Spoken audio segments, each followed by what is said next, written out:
With me is Heather. Heather, welcome. Thank you. Tell us, what do you do? I'm an online digital media, which has created a new media.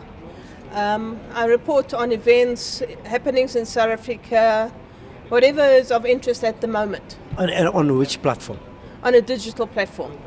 I mean, if you can be a little bit more specific, is that it's digital, but how do people access it? Okay, I own several websites. I started off with a website called Bikers. Now, Bikers came around about because when I was young, about 25 years old, I wanted to be a media person. And I lived in Durban, where I wasn't getting any help from Johannesburg or Cape Town, and I started a little magazine called Entrepreneur. This little magazine was doing very well until a company took it over, and I lost my company called Entrepreneurs. Having lost that, I had to find another job. I went out to sell badges, which is why I like all my badges, and I became a motorbiker.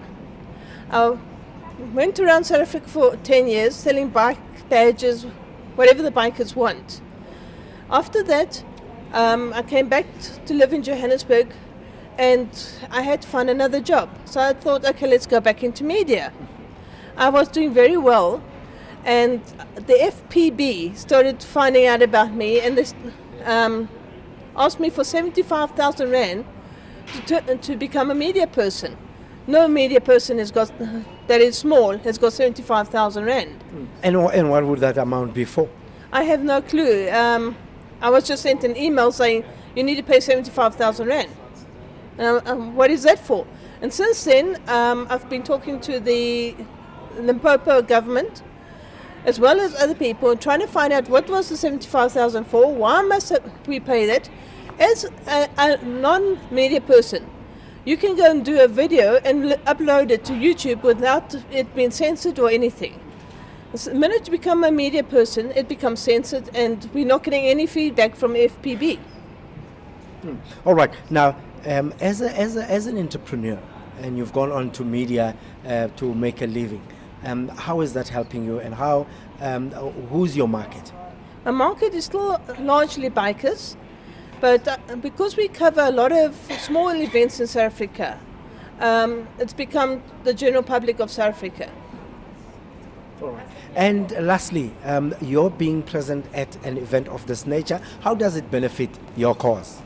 I'm present at this event because I work in the shows and entertainment business as a press personnel, as a journalist, reporting on what shows are happening in South Africa, where they're happening, giving my point of view as to what needs to be changed in the country. And so far, your analysis of the event, how has it gone so far? It's been very quiet, but I think it's going to pick up. What I've seen is very impressive, especially from the Chinese pavilion. I didn't know that China had so much investment in South Africa, which is a little bit worrying because it gives the South Africans not much scope. We've got so many hurdles to overcome. Thank you very much for your time. Thank you very much. Thanks a lot. All right, that was Heather that we were talking to, I guess, sharing with us her experience, what she's gone through, and how far she has come in becoming her own boss in terms of being an entrepreneur.